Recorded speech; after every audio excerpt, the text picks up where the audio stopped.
What's happening now? I am going to go ahead and share so that it's Yeah, live when they come in. it's setting up. Okay, give me a minute. It's working. Still working. Okay, you're live, Blair. Okay. Hi, I'm Blair Thrasher. I am a middle school teacher from East Coweta Middle School in Senoia, Georgia. I'm also the curriculum author for all three middle school courses we're going to go over today: engineering, exploring technology, inventions and innovations, and technological systems. We'll also touch on some of our extension units. So who are we? We're the STEM Center for Teaching and Learning, and we were established in 1998 to strengthen our professional development and advance technological literacy.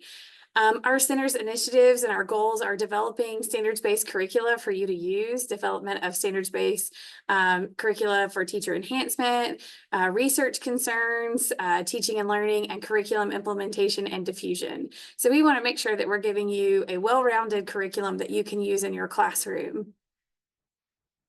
So Engineering by Design believes in unlocking children's potential and shaping the future technologists, innovators, designers, and engineers.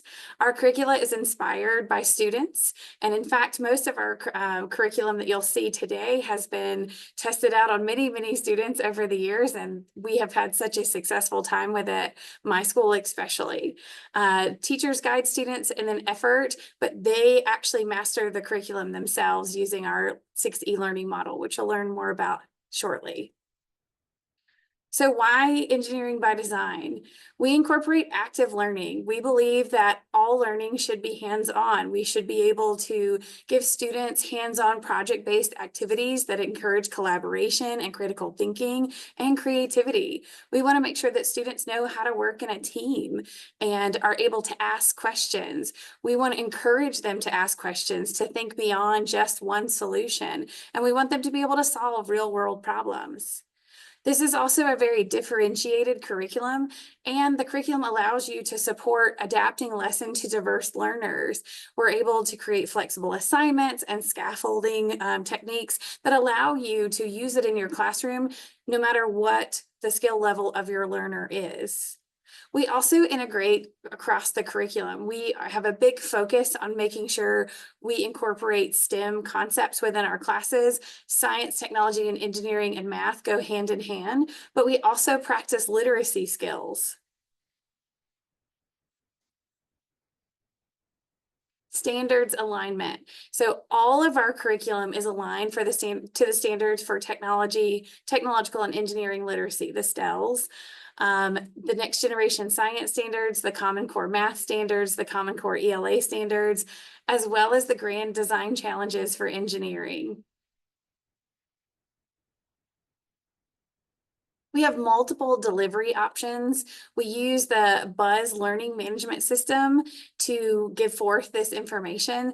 You're able to give pre and post-test assignments within the curriculum or within the management system, and there are videos to support it as well.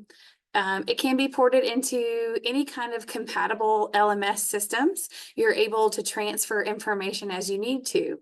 Also, there are standard editions that are available to only consortium states, and the curriculum is provided via PDF, and you're able to access the curriculum that way. So in elementary school, you'll see that we have a variety of lessons that are consistent with the elementary school format, but today we're going to go over more so the middle school format. So we'll click through. In middle school, we have grades 6 through 8, and it begins with the first 5 days. Everybody knows that those first 5 days of any middle school class has this transition period. So on day 1, you're going to do something fun with the kids to get to know a lot about them.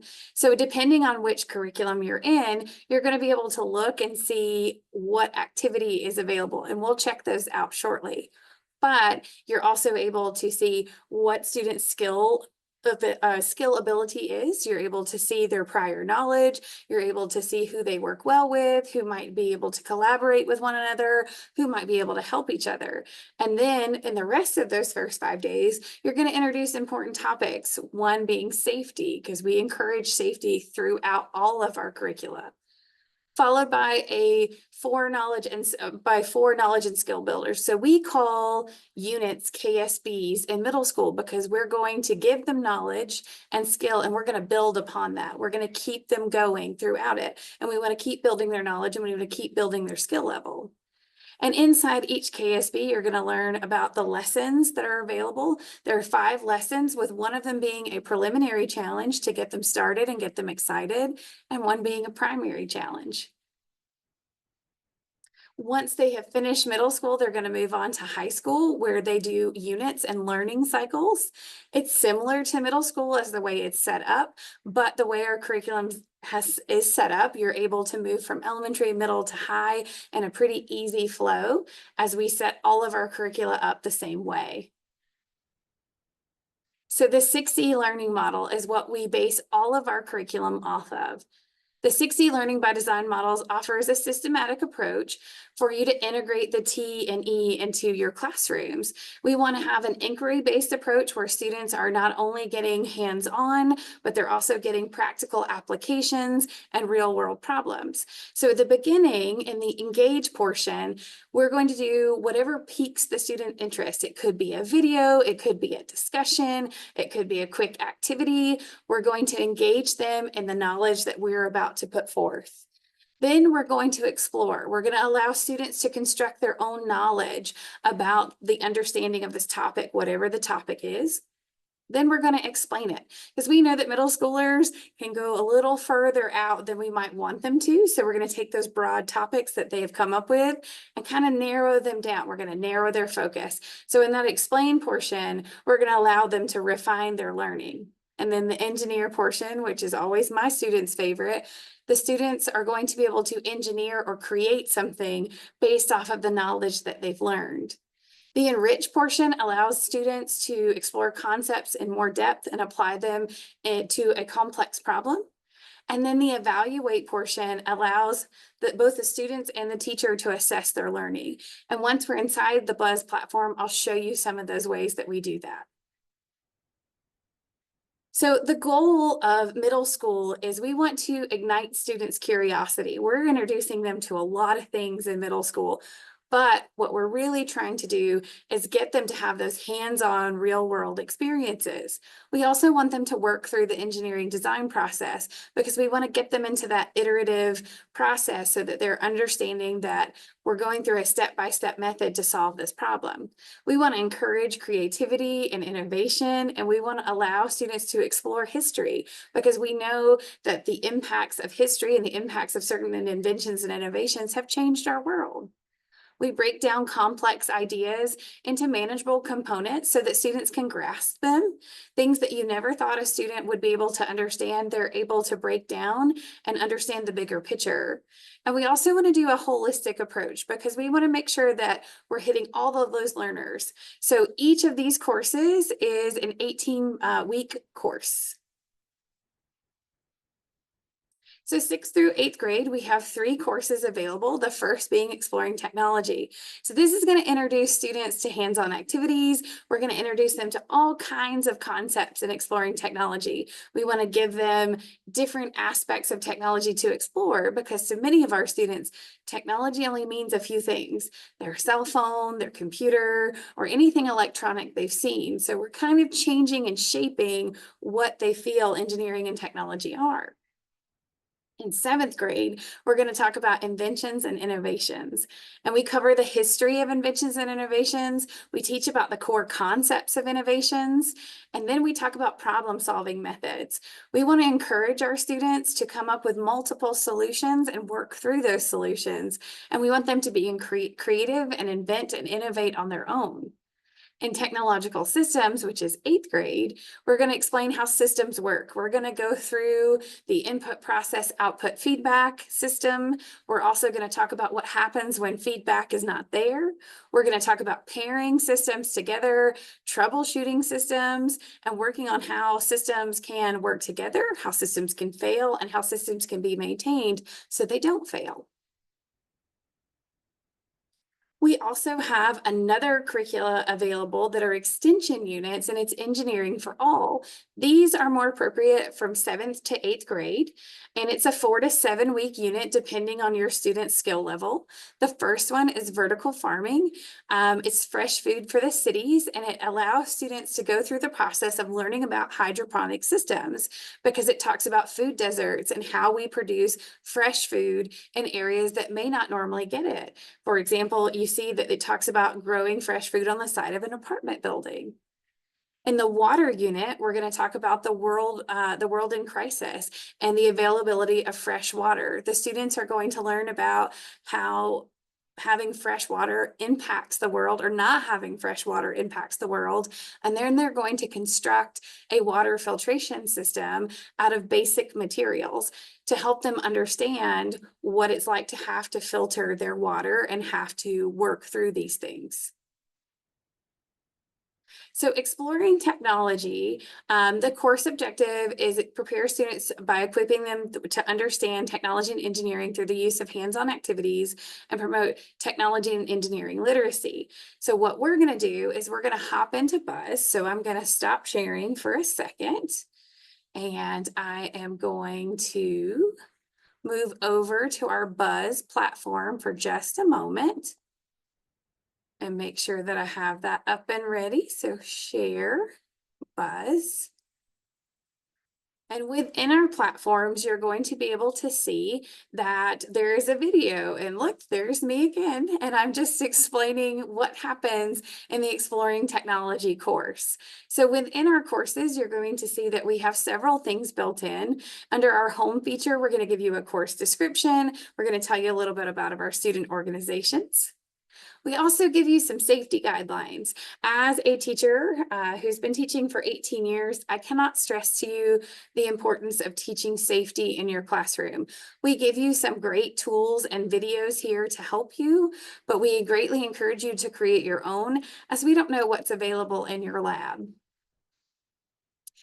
Under the Welcome to EbD, we talk about the EbD model, the core program, all of our assessments, our engineering design process, which we'll pull up shortly, all of our national crosswalks, our TSA crosswalks, and all of your industry certifications that are available. Under the course introductions, you're going to find an outline, a blueprint, and the estimated days per KSB. Now we're going to open these so that I can show you the cool features that are in our curriculum. So one of the things that teachers always ask us is there a pacing guide? Yes. So what we've done is we've gone through each one, and I've given you an estimated time frame for how long it's going to take to complete each of these lessons. Now, how did I come up with this? I did it with multiple classes. I taught this lesson with multiple classes, and I took the average time.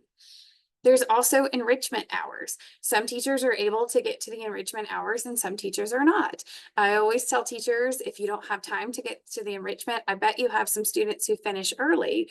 Give them the enrichment activities so you can keep working with the students who need the extra help. So you'll see that this breaks down all of the lessons for you. We encourage you to teach them the preliminary challenge first, and then go through the lessons and then the primary challenge. And the reason being is because the preliminary challenge is there to get them excited. And then the lessons teach them the information that we want to give them. And then the primary challenge pulls all that information together. So we want to make sure that we're giving the students a well-rounded experience with a mini capstone at the end. So you'll see all of this is broken down. At the bottom, you'll have your first 5 days as well so that you can go over it, but we'll hop into the first 5 days in just a second. Another great feature is the materials list. If you need to plan ahead and make sure that you have the materials available, all of our materials lists are broken down so that you know what you need. And Many of the materials that we give you are things that are recyclable or salvageable, like cardboard. We also give you an idea of how many you'll need per student or per class. So this gives you a better idea of what you're going to need. You'll see 1 per group. Well, that depends on how you do groups. In my classroom, I do groups of 3. Some teachers do groups of 4 or 5. So it just depends on what you need. So we try to vary it so that you can adjust it to your needs. But you'll see that most of these things can be purchased at a hardware store, a general department store, and sometimes it's a specialty store so that you can order things like balsa wood. Now, so let's hop into the first 5 days. Being a middle school teacher, I know that the first 5 days of class is often a period of change. And so we want to give you the time and the materials and the excitement to get students up and ready for your class. So on the first day, we're going to give them a challenge. And in 6th grade, it's called How Do You Measure Up? We're learning that more students need practice with measurement. And so this activity gets them up and moving so that they tell us what they know about measurement. Oftentimes they know the imperial system, but not the metric system. So we know that we need to focus on that. And we are the class that they remember because on the very first day, most classes are going over the syllabus or the rules or the handbook. And here we are doing something up and moving and fun. So we want to make sure that we are the class that they remember. Then on day 2, we give out our handouts. Now we give you a sample syllabus and a sample introduction letter. We give you all kinds of things that you can edit, like policies and procedures. All of these items you can edit for your classroom use, to put your logo on, to put your name in, to change wording, to change anything that you need for your school. But we want to make sure that we give you as many things as we can so that you're doing less of the paperwork and more of teaching. On day 3, we ask that you set up engineering design journals. In all of our courses, we encourage engineering design journals because we want students to practice the engineering design process. Now, you can set up your journals any way you want to. We're going to give you the expectations within the journals. We're also going to give you the design process, and we also give you the version of an electronic version of an engineering design journal in case you are using engineering design journals online in a platform like Google Classroom. On day 4, we ask you to give them the pretest. This will give you some knowledge of what they learned previous to your classroom and what you need to focus more on. And then on day 5, we ask you to go over safety. And I know I've talked about safety, but in my classroom over the past 18 years, we all have those stories that we tell about something that happened in our classroom. So rather than have a story to tell about what happened in your classroom, we would rather you work on the safety in your classroom to make sure that students aren't harming themselves. We know that accidents happen. Hot glue is my worst enemy in my classroom. We also give you some safety career research. You'll see that careers are added into a lot of our lessons because we want to encourage students to further their knowledge and learn more about the careers that are available to them. All right, so let's hop into a KSB. So KSB 1, we're going to give you an overview. We're going to give you a big idea and we're going to give you a purpose.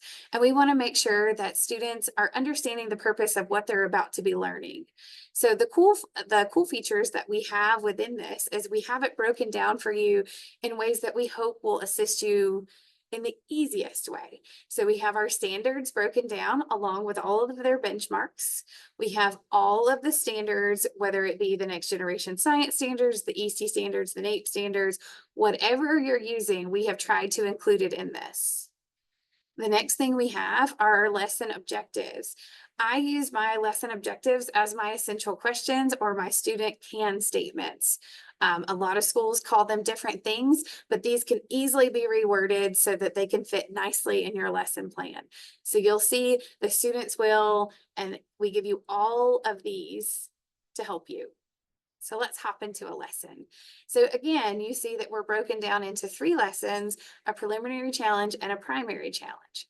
So in the preliminary challenge, again, we're going to get them excited about something. We're going to do something. And in this one, they're going to transform some resources. And so we give them a little problem solving activity, and then we move through it so that the students are able to work on it. So you're going to see in each of these lessons that they're able to work through it pretty easily. So in lesson 1, let's hop into it so I can give you a breakdown of the lessons. You're going to get a big idea. You're going to get some enduring understandings. You're going to get a breakdown. You're going to get some lesson highlights, which go awesome in your lesson plans. I know I copy and paste mine frequently. You're going to get your standards. You're going to get any learning objectives, any resources that we can give you, any suggested internet searches, print materials that you might need, and all of your assessments. But we'll talk more about the assessments in the supporting files. So within each lesson, you're going to have it broken down in these 6 e-learning models. So it's going to tell you what to say, what to ask, but you're also going to see these teacher notes. So these teacher notes are me telling you, I learned the hard way, so I want you to make sure that you do it the right way. So remind students that sketching is important and an important form of communication. And while drawings are not expected to be perfect, the drawing should be neat and labeled. My students will frequently say, I'm not an artist, I can't do this. That's their favorite thing to say when I ask them to draw. But you have to remind them that drawing is a form of communication. So we're going to work through all of the lessons, and you'll see that the lessons are hyperlinked to the supporting files, which we'll go over in just a second.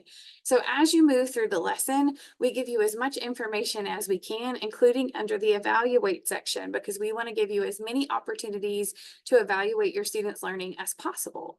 We also give you a virtual learning component for students who may be at home for illnesses or at home for extended periods of time. We give you some teacher preparation, some ideas of what you're going to need, materials, and then we remind you about safety. I know you're probably going to get tired of me saying the word safety over and over again.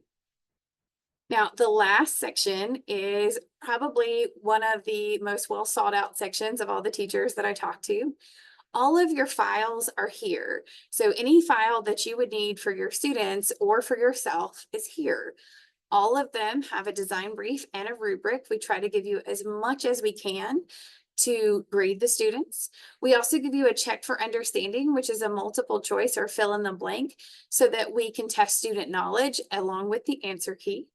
We give you the presentation so that you can use it in your classroom. Again, these are all editable files.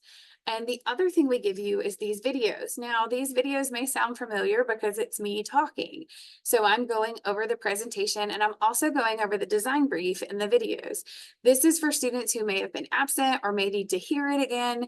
You can assign these videos and give them to your students so that they're able to work through the lesson or hear me talk or pause it. Some of our students are not visual learners. They want to hear things as well. We also want to make sure that we're able to prepare students who are absent. So we're able to work through that as well. Let me hop back out. So you see that all of the curriculum is laid out this way. You'll see your pre-test and your post-test. You also have some teacher files that give you the answer keys for things, and we want to make sure we're going over those as well. Going over those with ourselves to make sure that we know the answers, and we make sure that we have everything that students might need or be able to answer student questions. So I'm going to hop back into our presentation and switch my sharing screen so that we can talk about inventions and innovations. There we go. And I'm going to share. Make sure that its sharing is on correctly. There we go. So let's talk about inventions and innovations because it's our next one. So Inventions and Innovations introduces students to the concepts of invention and innovation. Students have the opportunity to apply the design process throughout, and students are given the opportunity to solve problems, specifically real world problems. So just like in exploring technology, students are going to be focusing on the ideas of the design process, core concepts, technological impacts, and getting creative. Not to make you dizzy, but we're going to hop back over to Buzz so that we can go over the cool parts of invention and innovation. Invention and innovation is one of my favorite to teach. My 7th graders, I get them first thing in the morning, and they absolutely love what we're currently doing right now. So I am going to share my screen. so that you can see more of inventions and innovations. All right, so again, we're in that welcome to EbD. You'll see that we're set up just the same. And within it, we're going to hop into one of the lessons so that you can see what our students are learning about.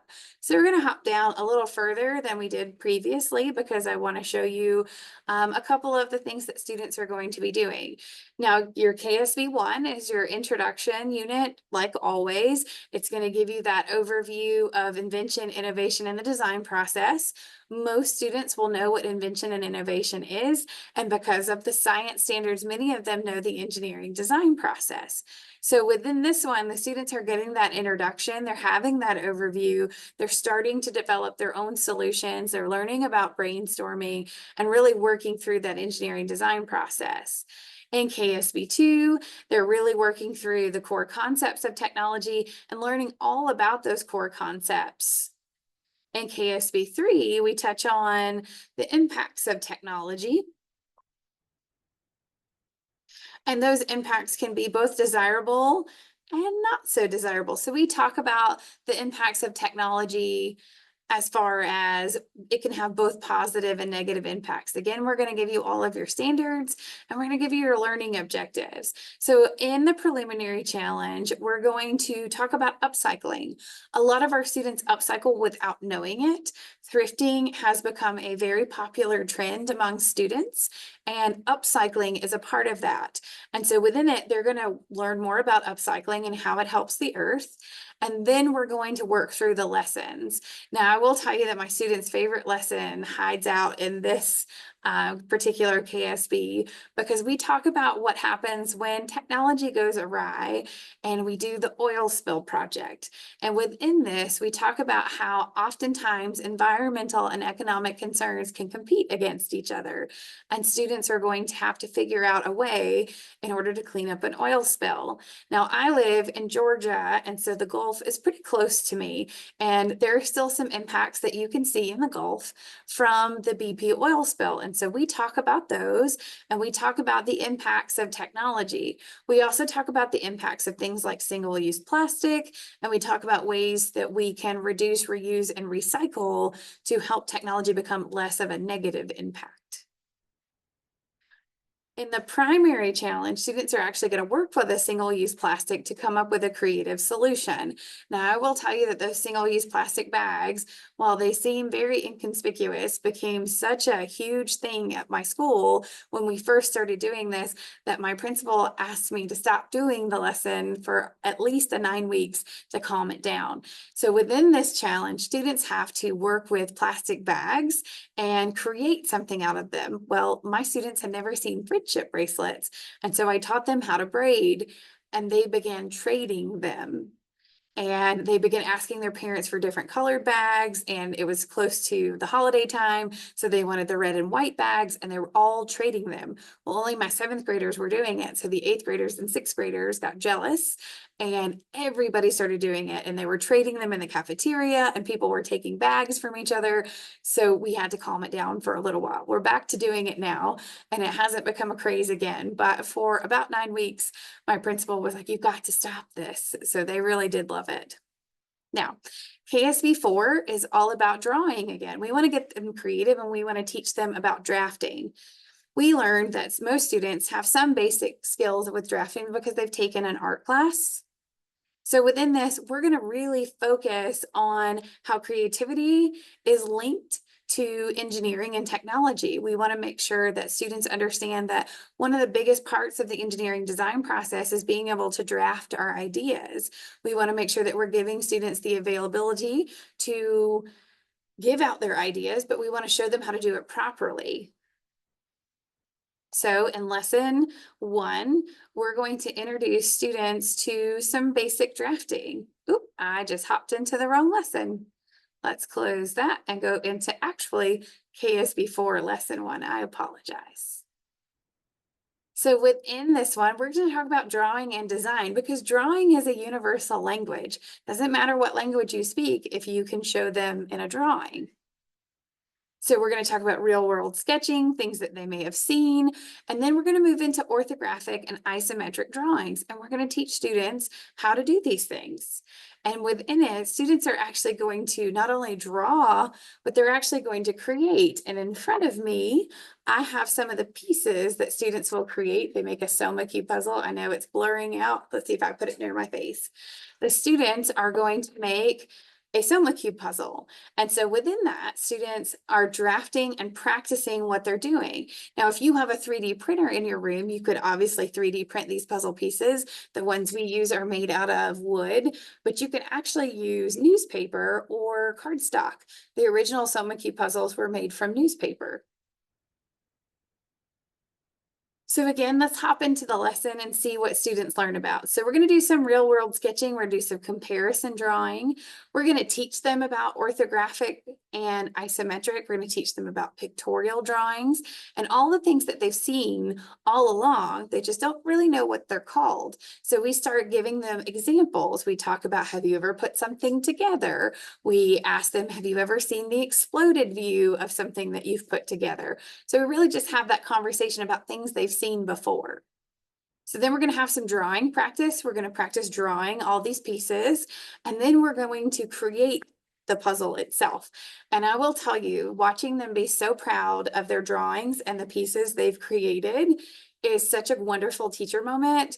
But the best moment is when they walk up to someone they respect, like another adult, and they say, can you put together my puzzle? And sometimes the teachers and administrators can do it, and sometimes they can't. And it makes the student feel proud that they were able to create something. And everybody knows when these puzzles come out. Again, you're going to see this career research. We want to talk to students about careers. We want to give them ideas of careers, and not just the big flashy careers that people think about. We also want to give them careers that they might not have ever heard of. So again, we're going to give you that virtual learning component if you need it, and we're going to give you the tools and materials you'll need. Now you see that right here, I've given you two options. There is a template within the supporting files for you to print out Soma cubes on cardstock or newspaper. You wouldn't print them out on newspaper, you would just have to cut them. And then there's the wooden puzzle one as well. So we try to give you both depending on what you have available in your classroom.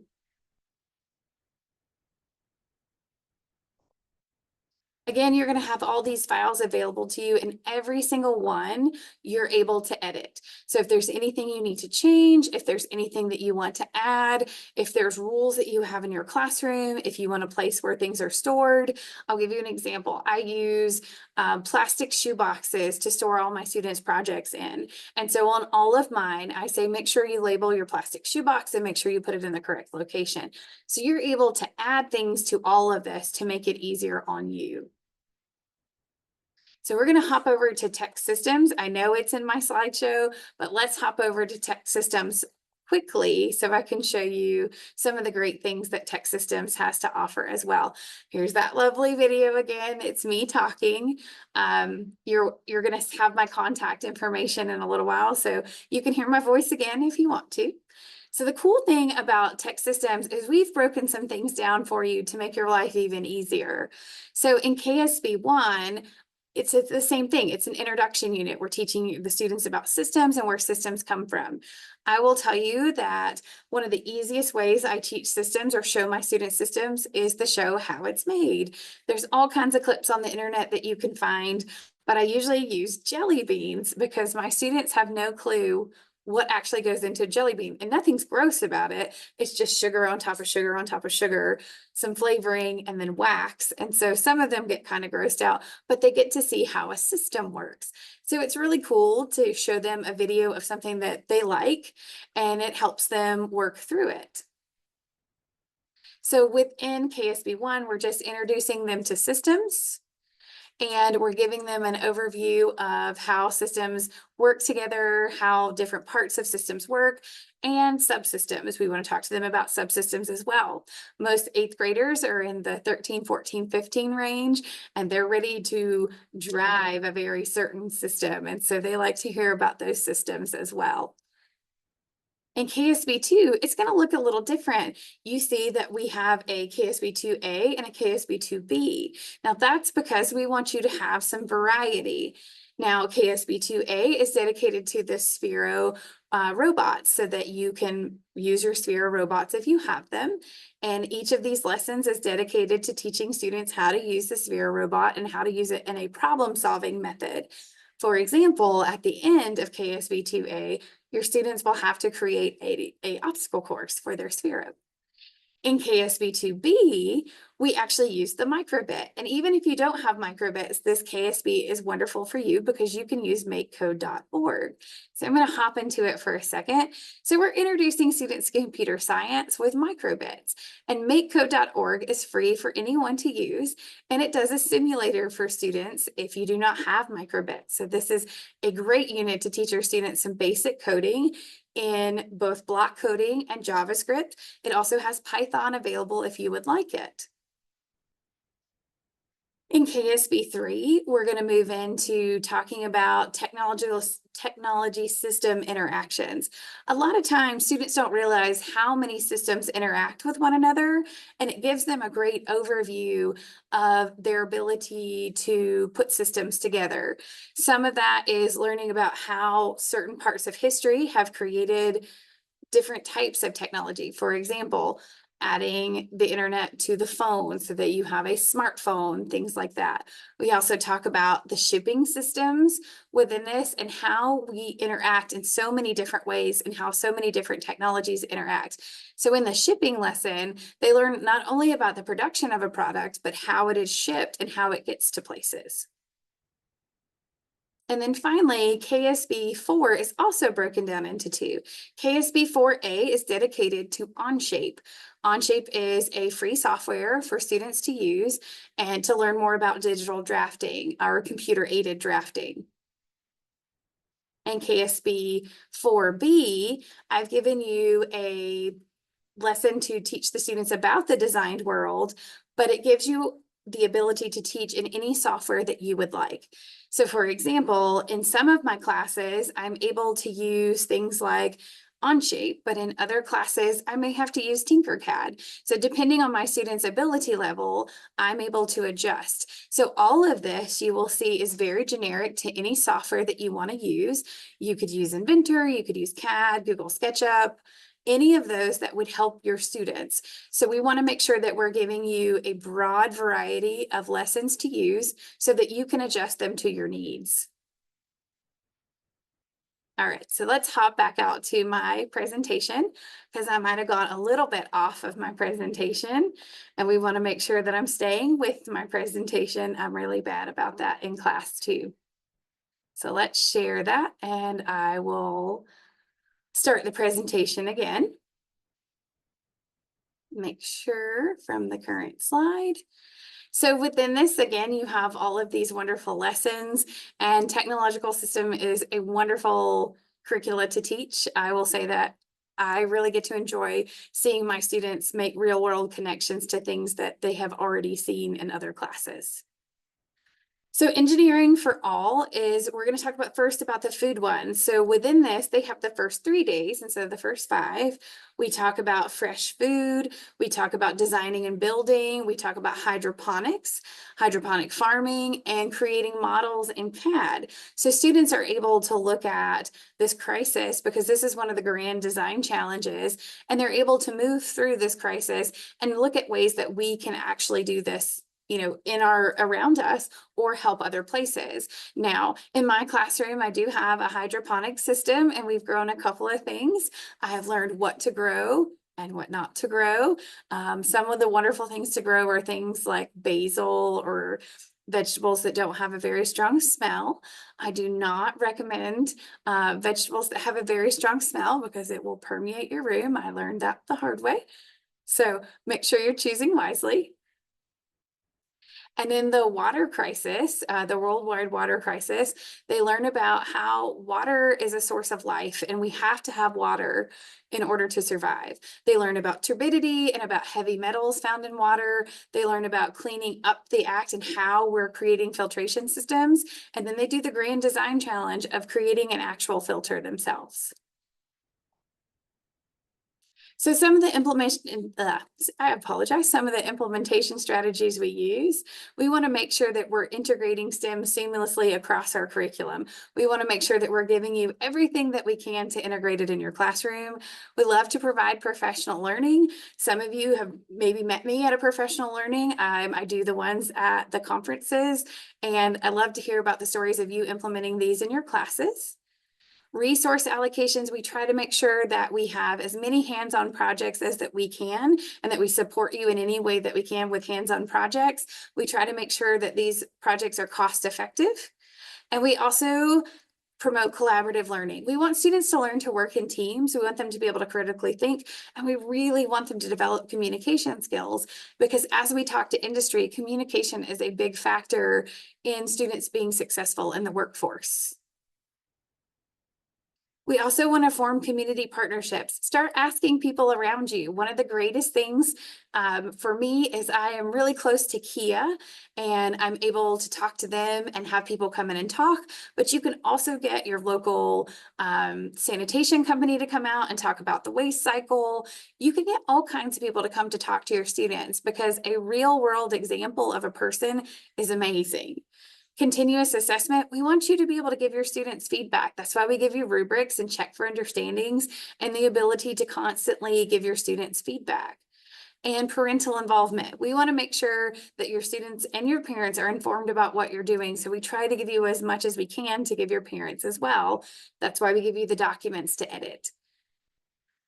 Teacher professional learning, we have in-person training, we have virtual training, we have mentoring, just-in-time support that you can message us, and we have asynchronous learning where we have classes that you can watch.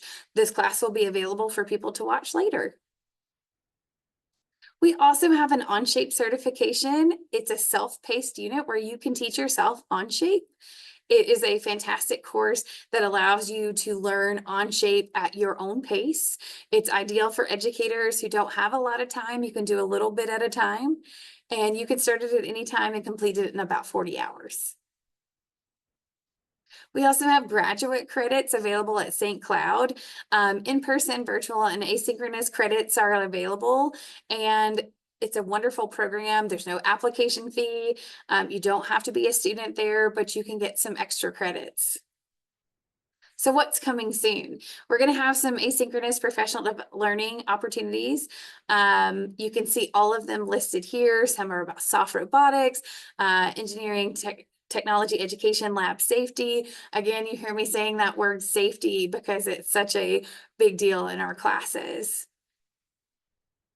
We're also really big into research. We want to make sure that we are constantly researching and giving you more opportunities and putting more in our curriculum. We want to learn by evaluating our curriculum, and we're always up for teachers giving us some feedback. We want to make sure that students are able to give themselves feedback. We're able to give ourselves feedback, and we're constantly looking for ways to do that as well.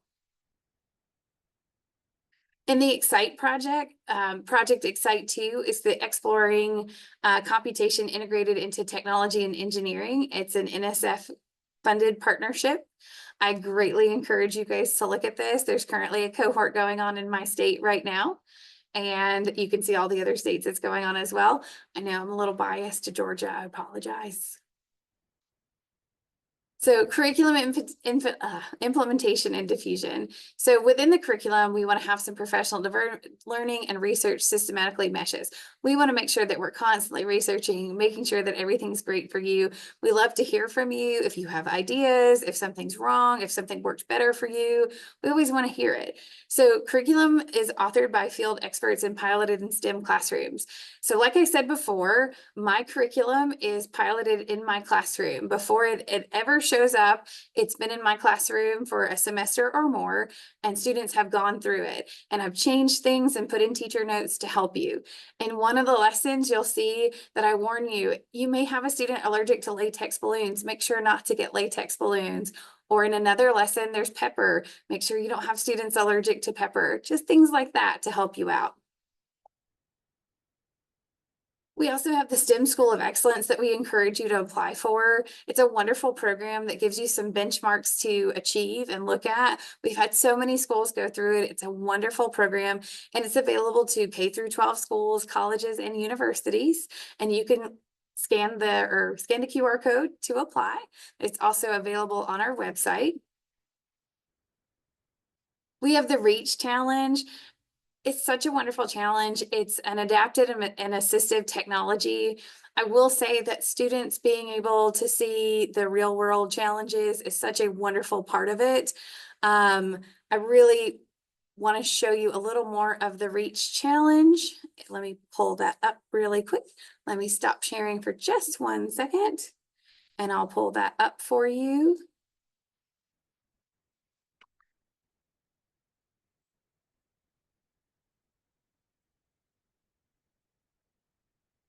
And give me 1 more second. Oh, I see I'm running out of time. So we may have to table that for just 1 second. You actually have another 12 minutes. Oh, I have 12 minutes. I apologize. Let me pull it up then. Based on I her just Q&A. closed it right back out. Thank you so much. Yeah, you have time. All right. I know the REACH challenge is very near and dear to you, so let's pull that up. .org REACH challenge. I just think this is such a wonderful challenge, and it's great to share with everyone. So let me share my screen 1 more time. REACH challenge. Okay. So right here, you can see the 2024 REACH challenge. The deadline to register is Friday, November 15th. So that's coming up. You can see all of the wonderful resources we have available to you. You can also see some teacher testimonies. Like I said, I greatly encourage you to look at all the things we have available on our website, whether it be the REACH challenge or the STEM School of Excellence, because all of the things that we have available to you are really a wonderful way to give our students more in the classroom. With the REACH challenge, it also teaches students about humanity. And for my students, when we have worked on projects with adaptive and assistive technology, not necessarily the REACH challenge, it gives students a different view of how they treat others. So it's a wonderful way to work through and give students a real world approach to things that they might not have thought about before. You have your toolkits available once you apply. But like I said, I greatly encourage you to check out the challenge and to register. One of the other things that I'll show you while I'm here is the STEM Center. Since we're talking so much about the middle school engineering by design, I want to show you where you can access it easily. So within this, within our STEM Center, you see the engineering by design curriculum. Again, you see all of the things that I just talked about with you. You see all of the availability, the pricing, things like that. But we also have some other things that are really great to look at, how to access it, who to talk to with whatever state you're in, learning about industry certifications. We have some great testimonials, and then we also have some design briefs to show you what our curriculum is all about. So you've got exploring the system, the gear train lesson, all of these are available to you here as well.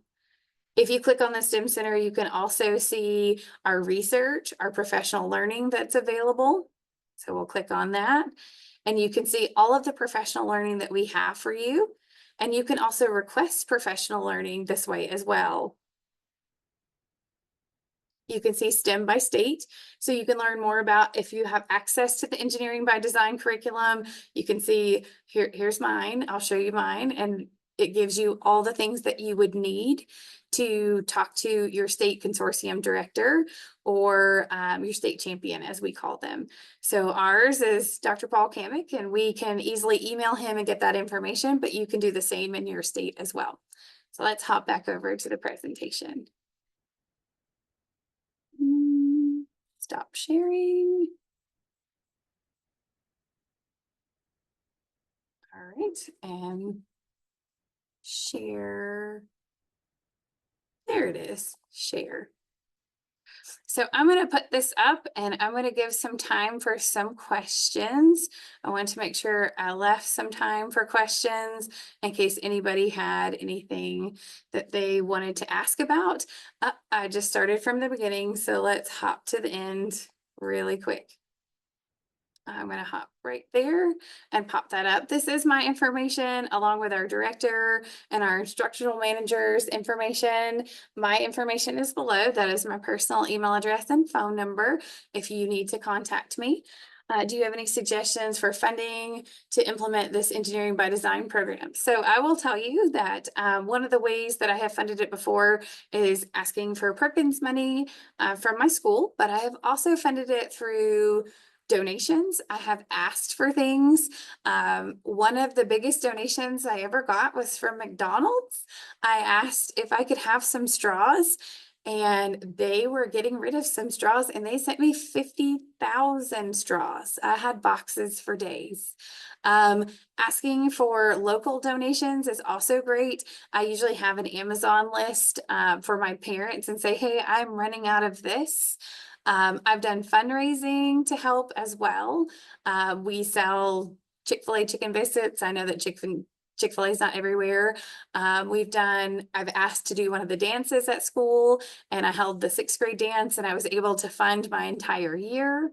I've also done a Donors Choose, and I've applied for a couple of grants as well. Some of our state organizations like GETEA have grants to apply for. So I've done it a bunch of different ways. There are tons of grants out there for you to apply for. There's also, again, Amazon wish list, and just asking sometimes helps me.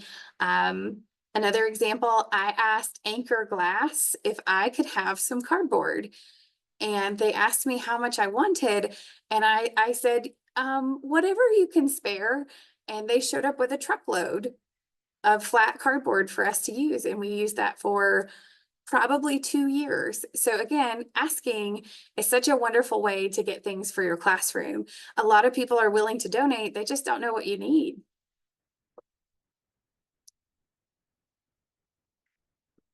Yes, you can still receive access. This is one of my questions. If my state is not a part of EbD Consortium, can I still access the courses from my school and buy access through local funds? Yes. Our curriculum is available to everyone, and you get a price. You talk to Engineering by Design, you'll talk to our director or to Ashley, and they will give you a price to purchase it. I think it's an easy way to do it. Not every county, not every state is going to have it, but it's pretty easy to do that as well. How can I integrate TSA into my Engineering by Design program? So I am a TSA advisor for both the middle school and high school, and I love taking the TSA projects and putting them in Engineering by Design. In fact, we have TSA crosswalks, and I'll show you one. Let me stop sharing for just 1 second, and I'll hop back into Buzz so that you can see how easy it is to integrate TSA into your classroom. So let me share. I am going to, my daughter is beside me, so stop. I'm going to share the technological systems one, and I'm going to hop into the welcome where it has our TSA crosswalks, our course introduction. I'm going to hop into the crosswalk. Let's make sure it's sharing correctly. It is. And you'll see that you're able to integrate all of the TSA activities, or almost all of the TSA activities, into our curriculum. For example, in technological systems, one of my favorite to add in is mechanical engineering. I also love to add in system control technology because the students are able to use the Lego robots in order to work through some of the systems within the technological systems activity. But this goes through all of our curriculum. So within this, in all of our 6th, 7th, 8th grade curriculum, as well as our high school curriculum, you'll find a TSA crosswalk to show you which activities can easily be switched in. Our curriculum is so flexible. If there is a activity that you really love doing, please don't stop doing it. I have taught rockets for 18 years, and if I got rid of rockets, my students, I think, would just absolutely lose it because sometimes their parents have done it, sometimes their siblings or their cousins. And that activity easily fits right into our curriculum when we teach them about rocketry systems. So our curriculum is extremely flexible and we can integrate TSA activities. We can integrate some of your favorite activities that you've always taught. There's always a way to make our curriculum flexible for you. Any other questions? Blair, we don't see any other questions at this time coming in. Okay. Oh, you know what? There is another one. I'll just do it verbally. Okay. Just came in. What is your favorite part of EBD? You had to pick something. I don't think I could pick a favorite part of any of the lessons. As a curriculum writer, getting to see my students experience the lessons and working through it with them and allowing them to help me. Hey, did you like this lesson? They help me reflect on it. What could I change? What could I make it better? It really gives me an opportunity to collaborate with my students. But even when I'm teaching it, I'm able to collaborate with them because some of them will say, hey, could we do it this way? Or could we try this? Or can we print this on the 3D printer and see if this makes it better? So I don't really have a favorite particular lesson, but I liked being able to collaborate with my students because in my classroom, it's never quiet. My students are always up and busy. And I think that's what makes my days so great is my students are able to collaborate and teach each other. Excellent. Okay, I don't see any other questions and we're coming toward the end. So I do want to say, in this amount of time, you delivered a ton of information, but it was powerful, it was exciting and thorough. There's a lot of resources there that you have, and I'm sure people will love to go back to this session and watch it again if they attended. And if they didn't attend and they see it, I'm sure they'll want to watch the full thing. So thank you very much. Your knowledge base on this is outstanding. It's very special. So thank you very much, Blair. I have put up my contact information just in case anybody didn't get it. I want to make sure that you have our contact information because we would love to help you and we would love to answer any questions that we weren't able to answer tonight. All right. Thank you so much, Blair. Have a great evening. Thank you.